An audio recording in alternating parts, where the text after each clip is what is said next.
শারদীয় দুর্গোৎসবের আনন্দ সবার মাঝে ছড়িয়ে দিতে নেত্রকোনায় প্রথমবারের মতো সনাতন ধর্মী অসহায় পরিবারের জন্য আয়োজন করা হয়েছে পূজার ফ্রি হাট।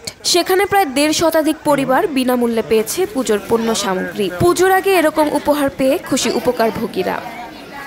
শনিবার দুপুরে নেত্রকোনা জেলার পূর্বধলার কাছলা গ্রামের শাহেদা স্মৃতি পাঠাগার প্রাঙ্গণ পূজার ফ্রি হাট নামে এই হাটের আয়োজন করে স্বেচ্ছাসেবী সংগঠন মুক্তির বন্ধন ফাউন্ডেশন, যেখানে সনাতন ধর্মীয় অসহায় হতদরিদ্র ১৫০ পরিবার তাদের মন মতো পণ্য পছন্দ করে নিয়ে যাচ্ছে বাড়িতে। শিশু থেকে বৃদ্ধ সকলেই পছন্দের পণ্য পেয়ে খুশি।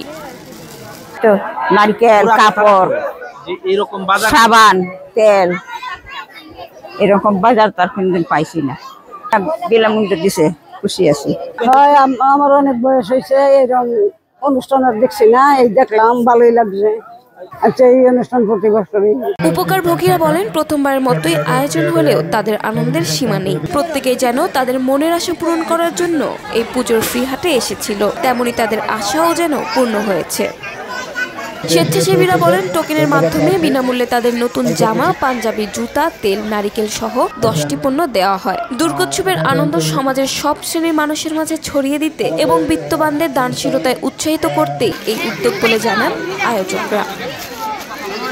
প্রতি বছরের ন্যায় এবারও পূজার ফ্রি হাটে হিন্দু ধর্মাবলম্বী, যারা সনাতন ধর্মাবলম্বী আছে, যারা ক্রয় সামর্থ্যহীন, তাদের পূজার আনন্দ একটু বাড়িয়ে যাওয়ার জন্য আমাদের মুক্তির বন্ধন ফাউন্ডেশন আজকে পুজোর ফ্রি হাটের আয়োজন করেছে। এখানে ছেলেদের জন্য রয়েছে তাদের জামা কাপড়, প্যান্ট, শার্ট, জুতো। মেয়েদের জন্য রয়েছে তাদের জামা কাপড়, 3 পিস এবং আলতা, সিঁদুর, কসমেটিক। এবং পুরুষদের জন্য রয়েছে পাঞ্জাবি, তারপরে তেল, নারিকেল। আর মহিলাদের জন্য শাড়ি, সিঁদুর, আলতা, কসমেটিক, তারপরে নারিকেল, এগুলা আজকে আন্তর্জাতিক অপরাধ ট্রাইব্যুনালের সমন্বয়ক আনসারউদ্দিন খান পাঠান উদ্বোধন অনুষ্ঠানে উপস্থিত হয়ে জানান, ঈদকে কেন্দ্র করে বিভিন্ন জন বিভিন্ন উদ্যোগ নেয়। পূজাকে কেন্দ্র করে এটি একটু অন্যরকম, তাই আশা করি এই উদ্যোগ সবসময় চলমান থাকবে।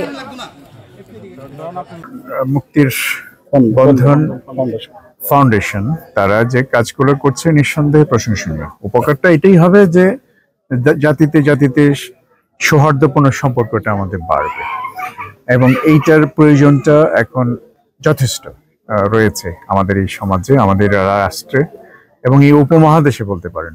এই সৌহার্দ্যপূর্ণ সম্পর্কটা এগিয়ে নিয়ে যাওয়া খুবই প্রয়োজন হয়ে পড়েছে, এবং সেই লক্ষ্যেই মুক্তিবন্ধন ফাউন্ডেশন তারা কাজ করছে, এবং এটা নিঃসন্দেহে প্রশংসনীয়।